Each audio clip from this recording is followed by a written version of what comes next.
Le temps d'une liberté, On discute du couple, et de parentalité. Bonjour tout le monde. Pour notre petit thé d'automne, on a retrouvé Manon, psychiatre et sexologue, pour parler ensemble de la sexualité dans le postpartum. Sujet encore beaucoup laissé de côté et peu évoqué auprès des futurs parents ou des jeunes parents, on réfléchit à ce qui induit ces difficultés en lien avec le retour à la sexualité dans le couple après un accouchement. Quels sont les freins, les représentations sociales, les problématiques rencontrées qu'on peut identifier aujourd'hui? Qu'est-ce qui a été constaté dans les études, nos pratiques et expériences? On vous laisse découvrir nos échanges avec Manon, enrichis de son expertise et sa pratique de professionnel de santé. Et on vous souhaite une excellente écoute. Bonjour Manon. Bonjour. Bonjour Marie. bonjour. Bonjour Noah. Bonjour. Manon, est-ce que tu peux te présenter ou bien plutôt même te représenter pour celles et ceux qui n'auraient pas écouté notre épisode sur la libido dans le couple? Oui, évidemment. Du coup, moi, je suis psychiatre, je suis également sexologue. Du coup, je reçois des patients et des patientes qui ont des problématiques autour de la sexualité. C'est assez large, ou des questionnements, ça m'arrive aussi. Et c'est pas mal de gens en questionnement autour de la sexualité. Donc ce soir, on se retrouve pour parler de la sexualité postpartum. Déjà, est-ce qu'on peut redéfinir un petit peu c'est quoi cette période du coup, la période postpartum? Alors, d'un point de vue tout à fait littéraire, étymologique, postpartum, pardon, ça vient du latin post, qui veut dire après, et partum, partus, qui veut dire très, très pragmatiquement mise bas. Voilà, donc c'est la période qui s'étend de l'accouchement jusqu'au retour de couche. Moi, la question que je me pose, mais peut-être que tu sauras y répondre, c'est est-ce que on inclut, parce qu'on sait que l'allaitement retarde le retour de couche, et donc est-ce que pour les femmes qui allaitent et qui ont un retour de couche plus tardif, le postpartum s'étend donc jusqu'à ce moment-là de retour de couche. Et voilà, c'est aussi une période qui donc amène tout plein de bouleversements à la fois physiques, avec une perte de repères physiologiques, anatomiques, avec la grossesse qui est passée par là, et des bouleversements psychiques et familiaux qui se créent avec l'arrivée de l'enfant dans le couple ou la famille déjà créée. Oui, en tout cas, ouais, sur le postpartum, j'ai pas de réponse simple à te donner, et en plus, je vais avoir surtout mon œil de psychiatre. C'est-à-dire que nous, on va pas s'intéresser tellement au retour de couche. Le postpartum, on va l'inclure sur une année, en fait, après l'accouchement. Je pense que le retour de couche, c'est intéressant sur un point de vue un peu purement gynécologique, et dans ces cas-là, ça va être plus défini, effectivement. En fait, il n'y a pas de période type, ça va être plus redéfini par la reprise des règles et ce genre de choses. Et effectivement, avec l'allaitement, c'est retardé. Et du coup, tant que le retour de couche n'est pas fait, en fait, tu vas avoir cette période postpartum. Mais pourquoi en psychiatrie, typiquement, en fait, tu vas l'allonger un petit peu cette période postpartum, parce que c'est une période qui est justement, comme tu disais, plus bouleversante, à plein de niveaux différents, et du coup un peu plus à risque et un peu plus à surveiller. Donc pour moi, je pense que le postpartum, on peut l'inclure quand même après le retour de couche, notamment s'il y a de l'allaitement, parce que en plus l'allaitement va apporter d'autres bouleversements aussi. Très bien, je pense que ça me permet de faire le lien sur la suite. En fait, c'est un petit peu le postulat de se dire, quels sont tous les facteurs en fait qui viennent impacter la personne en tant que telle qui vient d'accoucher. Voilà. Est-ce qu'on peut faire un peu le tour sur tous les éléments qui peuvent venir impacter la personne qui vient d'accoucher? Eh ben, moi, je peux déjà juste parler en tant que femme qui a accouché 2 fois. Où en fait, le corps est fatigué d'une part. Moi, j'ai eu la chance de pas avoir d'épisio. J'ai eu des toutes petites déchirures, donc j'ai eu quelques points, mais qui étaient pas voilà, qui étaient pas nombreux. Maintenant, voilà, il y a quand même un point ou deux qui faisait mal et qui faisait que pendant un moment, j'avais pas trop envie qu'on s'approche de cet endroit-là, au niveau de la fourchette notamment, celui qu'on appelle, qui est situé vraiment à l'endroit de en bas du vage. Attends, j'ai peur de dire des bêtises. Je le vois bien dans ma tête, mais pour le décrire maintenant, tu m'aides. Ouais. Excuse-moi. Je regardais un autre truc en même temps. Sur la fourchette du périnée. C'est vraiment le point de jonction, ouais, oui, c'est ça. Du périnée entre, en gros, ça va être ton point. Alors c'est pas tellement le périnée, ça va être plus musculaire et c'est là où tu vas avoir ta fourchette de muscles en fait, notamment les muscles, ce qu'on va appeler les muscles releveurs de l'anus. Et c'est ceux qui vont se lier au vagin et à une partie des muscles du coccyx aussi. Ouais. Donc, on vous mettra un petit schéma, voilà, qui sera plus clair. Parce que nous, on voit très bien dans nos têtes, mais on se doute que vous, juste en nous écoutant, c'est peut-être pas aussi clair. C'est plus compliqué. Je ne suis pas anatomiste. Donc voilà, et du coup, en plus de donc ce corps qui est un petit peu meurtri par l'accouchement et les 9 mois de grossesse qu'on vient de se taper quand même, donc fatigué, il y a rapidement un manque de sommeil qui se met en place, effectivement. Parce que des nuits pas forcément très reposantes et plutôt coupées. Moi j'ai allaité, donc d'autant plus, et d'ailleurs j'ai trouvé dans des articles qu'on vous mettra en source l'idée qu'il y a aussi le fait que le sein passe de la fonction érotique à la fonction nourricière, surtout sur les premières semaines où la demande les premiers mois où l'allaitement prend beaucoup de temps et de place dans la journée des mamans. Il faut dire ce qui est. Ouais. Si je peux rajouter, et en plus, le fait d'allaiter, ça peut aussi générer quelques douleurs si on a un bébé qui est assez demandeur. Et le fait que quelqu'un vienne toucher ces tétons déjà un peu endoloris, c'est pas la meilleure idée. Ah non, c'est juste pas possible même. Les crevasses, ça fait très mal. Même pas en approche. Et puis, alors ça je savais pas, mais en fait l'allaitement ça crée ce qu'on appelle une hyperprolactinémie. Et en fait ce phénomène-là, ça bloque la fonction des ovaires et en gros ça prolonge l'arrivée d'un retour du climat hormonal qui serait ok pour une reprise de la sexualité aussi. Alors après, selon, j'imagine le degré, enfin voilà, ça dépend des femmes et ça dépend du temps qu'on allaite. Enfin, il y a pas mal de facteurs qui doivent rentrer en compte dans tout ça. Tu veux peut-être rebondir maintenant, je te vois. Ouais. En fait, moi, je rebondis toujours un petit peu sur les histoires d'hormones et de sexualité. J'allais dire parce que ça m'énerve. Non, je vais être un peu plus douce que ça. C'est pas que ça m'énerve, c'est qu'on a une petite tendance quand même à accuser les hormones et à n'accuser qu'elles, j'ai envie de dire. Je trouve que ça demande un peu plus de nuances que ça. C'est-à-dire qu'effectivement, t'as des modifications hormonales déjà sur le postpartum tout court, hein, avec une inhibition de la fonction ovarienne qui va jouer aussi sur les œstrogènes. Je vais déjà commencer par ça, sur les œstrogènes qui vont en fait, cette chute d'œstrogènes, elle va te créer non pas une perte de libido directe, quoique ça peut être encore discuté, mais surtout une chute œstrogénique, ça crée une sécheresse vaginale. Et la sécheresse vaginale, en fait, si on n'y fait pas attention et qu'on se dit on va reprendre comme avant et on fait pas attention s'il y a une bonne lubrification, du coup ça fait mal et du coup ça aide pas à la sexualité. Donc c'est un peu des effets indirects. Et sur la prolactine, un peu plus précisément, ça a des effets effectivement sur la libido, mais c'est pas quelque chose qui n'est pas contrable. C'est pour ça que moi je nuance toujours un peu cette histoire d'hormones. C'est-à-dire que oui, ça va influencer un petit peu, mais en fait ça veut pas dire qu'il y a rien à faire parce que tant pis, c'est hormonal. On range l'affaire.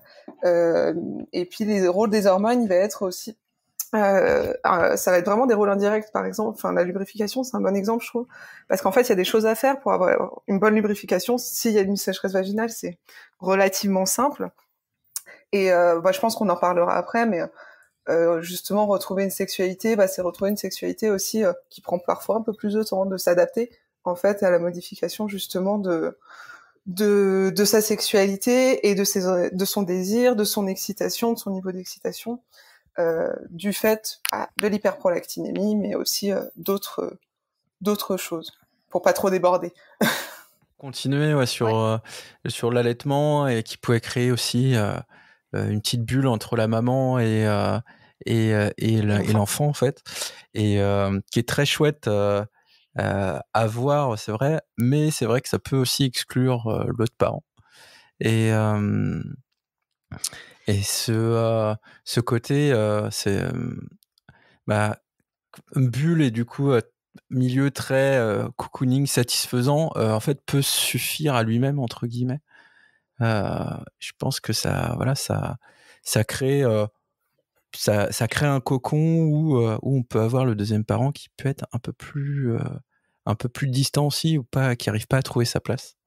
Après, je sais pas comme si toi tu l'as vécu comme ça, Mathieu, mais je dirais peut-être que c'est valable surtout les premières semaines, peut-être les 3 premiers. Enfin, c'est vrai que ça fait quand même 9 semaines les 3 premiers mois, mais parce que oui, c'est sûr que quand il y a entre 8 et 10 tétés dans 24 heures, ça laisse pas beaucoup le temps pour autre chose si on veut avoir un minimum le temps de manger, se laver et dormir. Genre les besoins primaires, quoi. Et surtout dormir, je pense. Ouais. Et puis manger, se laver aussi, quand même, ça reste. Je sais pas, pour moi, c'était genre super important de pouvoir avoir un tout petit peu de temps, même si c'était en décalé, même si c'était froid, parce que pour nourrir ton enfant, faut que tu te nourrisses toi. Du coup. Il paraît, ouais. C'est mieux. Sur le postulat que le corps a changé de manière externe aussi, hein, potentiellement, où du coup, il faut se réapproprier son corps.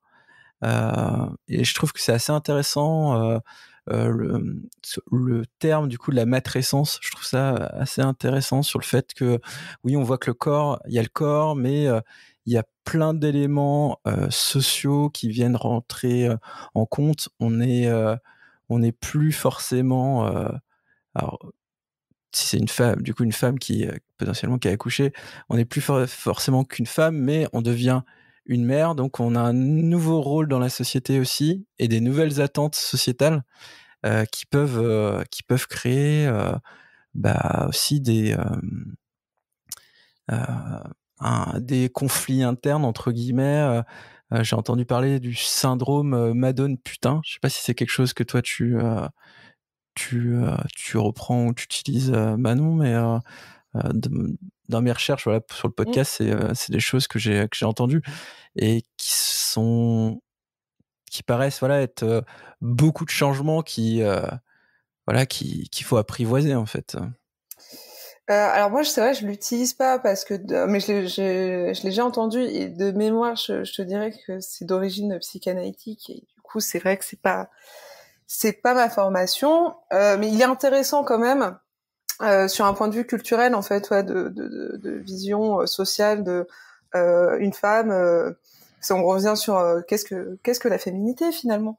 Est-ce que la féminité c'est être une mère justement, donc une madone, maman poule, ou toute l'image qu'on a un peu de cette mère ultra protectrice, ou une femme à la sexualité j'aime pas ces termes mais je m'en excuse, hein, la sexualité débridée, qui du coup serait une putain. Évidemment, ça reflète pas ce qu'on a envie de dire là.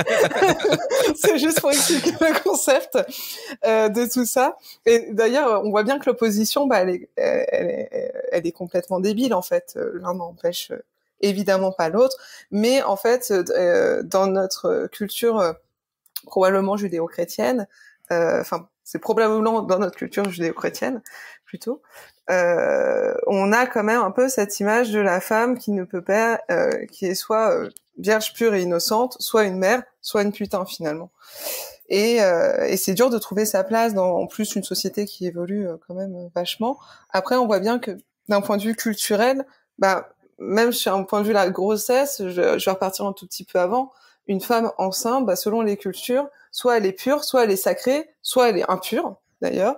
soit il faut favoriser la sexualité, souvent sur des postulats que le sperme est bon pour l'enfant. On repart sur des trucs quand même pas forcément très féministes. Soit il faut au contraire pas de sexualité parce que la femme est trop sacrée ou au contraire trop impure. Donc je pense que de toute façon ça joue forcément un petit peu sur la construction de la femme qui devient maman, parce que ça c'est un fait en fait, une fois qu'elle accouche elle devient maman. Après ça veut pas dire qu'on devient madone. Et après, il y a aussi le fait que, en tant que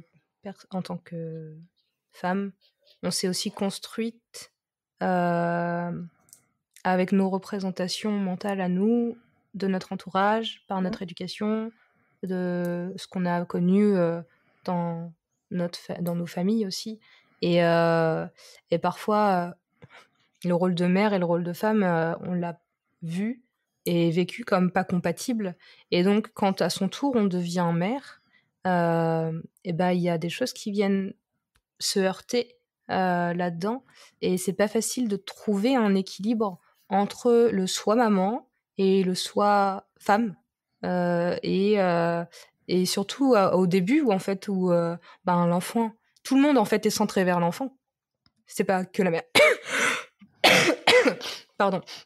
C'est pas que la mère qui est centrée vers l'enfant, c'est tout le monde. Tout le monde vient de voir le nouveau-né, tout le monde se demande comment il va, s'il fait ses nuits, s'il mange bien, blablabla. Tout le monde est centré vers le nouveau-né, donc forcément la mère aussi est forcément ultra centrée sur son enfant.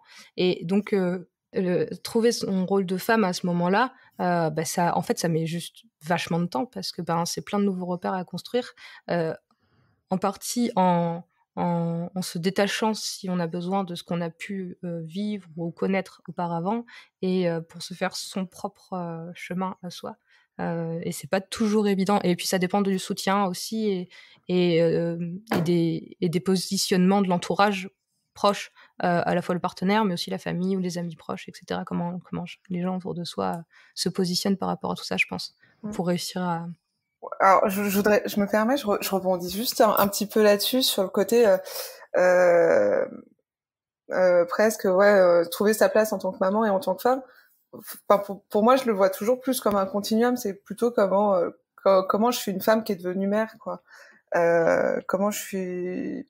Mais c'est la même chose de comment trouver sa place pour moi, de comment je suis femme, individu unique et en même temps fille de machin, fille de truc, sœur de quelqu'un d'autre. Et comment tous ces rôles, ils sont pas indépendants des uns des autres, mais comment ils se construisent les uns les autres. Et effectivement, de toute façon, j'acquiers un peu un nouveau statut, un nouveau rôle qui en plus me lie à un être humain qui va dépendre de moi. Ça demande des ajustements effectivement importants.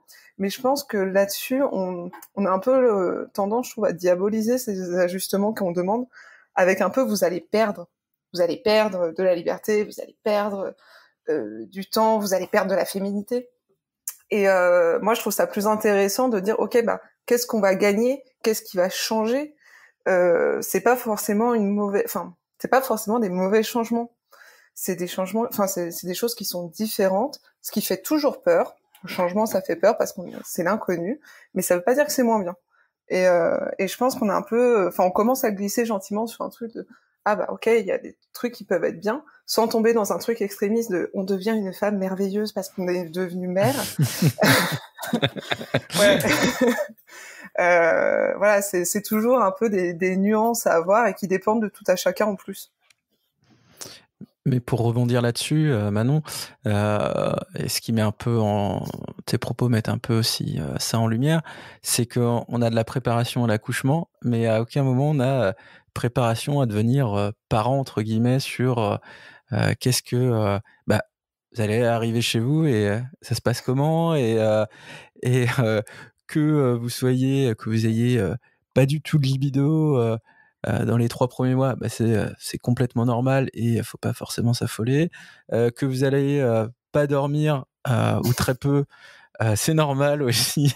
Mais voilà, j'ai l'impression vraiment que le côté médical est très préparé en soi, mais pas forcément le côté du rôle de parent. Et ça, du rôle de parent et du coup de l'évolution du rôle de chaque individu dans le foyer, quoi. Et alors, dans les petites études que j'ai lues, c'est un manquement qui était souligné sur le fait qu'effectivement, il n'y avait pas ou très très peu d'informations sur la sexualité postpartum, enfin, ou le retour à la sexualité postpartum en amont en fait de l'accouchement. Et donc, en fait, les couples sont vraiment livrés à eux-mêmes dans ce cheminement-là.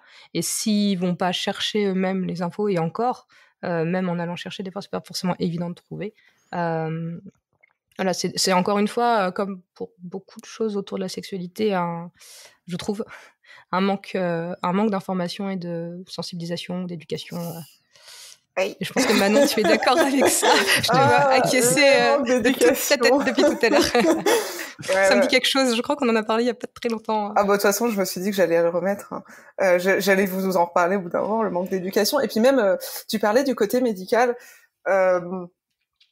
Heureusement, ça change, mais tu vois, moi, le premier truc qui m'est venu en tête quand tu disais le côté médical et la préparation à la parentalité et le retour à la sexualité, bah moi, je me suis vue les peu de fois où quand j'étais moi externe et que je regardais des consultations et que ça m'est arrivé 2 fois qu'il y ait des parents qui ont osé poser la question, parce que déjà c'est pas évident, et malheureusement c'est pas, enfin, oser poser la question, hein, n'hésitez pas, c'est pas parce que le médecin n'a pas la réponse qu'il faut pas poser la question, mais en tout cas quand ils ont osé, je me rappelle de l'attitude d'un médecin, d'un vieux médecin, je me permets de préciser, qui était écoutez, ma bonne dame, faut pas penser à ça, vous devenez mère, vraiment d'avoir une espèce de dichotomie de comme vous êtes mère, vous allez quand même pas penser au cul, et puis mon bon monsieur, écoutez, va falloir prendre votre mal en patience, ça risque de vous faire mal, mais vous inquiétez pas, ça ira mieux après. Ouais, horrible. Donc ça évolue, mais vraiment je pense, enfin je me permets sur le côté éducation aussi, en fait plus vous poserez la question à vos médecins et professionnels de santé finalement, plus ils vont se poser la question eux-mêmes, ils vont faire des recherches où ils vont se poser la question entre eux, tiens, j'ai quelqu'un qui m'a parlé de ça, j'ai aucune idée de quoi faire, et plus finalement ça va motiver les gens à se renseigner, et je passe dans des professionnels de santé, et du coup à apporter des réponses. Donc poser plein de questions, ça fait du bien aux professionnels. Et c'est vrai que du coup on pense aux professionnels tout de suite plutôt aux gynécologues, j'imagine. C'est vrai que je pense que le côté sexologue c'est une consultation qui est un peu plus tardive entre guillemets mais voilà, les sexologues, les sages-femmes sont, je pense, des bons relais en tout cas sur ce genre de questions. Ouais, complètement. Les sages-femmes, elles sont vachement en avance là-dessus. Hein. Enfin, elles ont une éducation à la sexualité et là-dessus beaucoup plus importante, et en plus elles ont vraiment tout. Enfin, je trouve, pour en avoir échangé avec pas mal d'entre elles, elles ont un abord qui est pas uniquement médical. Et ça, souvent elles arrivent à bien faire, à bien mêler le côté médical de je vais ausculter et je vais regarder qu'il n'y ait pas de souci, et somatique, organique, et en même temps l'aspect psychologique. Et justement on disait l'éducation à la parentalité, ça commence à venir aussi de aussi donner des conseils de ok, quel est mon rôle en tant que mère. Et maintenant, je sais qu'il y a des collègues sages-femmes qui font ça, même recevoir des pères, des papas, des hommes, pour en discuter aussi, quoi. Ou le coparent. Ou le coparent, oui, pardon. Ouais, tout à fait. Pour terminer un petit peu ce côté postulat, je pense ce qu'on peut dire, c'est que le fait de ne pas avoir de sexualité à la sortie d'un accouchement, c'est normal. Si on en a, c'est aussi normal, il y a pas de souci. Mais s'il y en a pas, c'est pas contre le partenaire qui n'a pas accouché. Hein. C'est juste que tout le monde est centré, l'énergie est centrée sur le nouveau-né, et que voilà, on peut pas être partout il faut dormir aussi. Bon, ça, c'est un peu plus de l'expérience personnelle, je pense. Et manger. Et manger. Et se laver, histoire de pas finir dans un état où on se dit du coup on a encore moins de désir parce qu'on se dit je pue. Et puis l'autre il a moins de désir si l'autre il pue aussi. Exactement.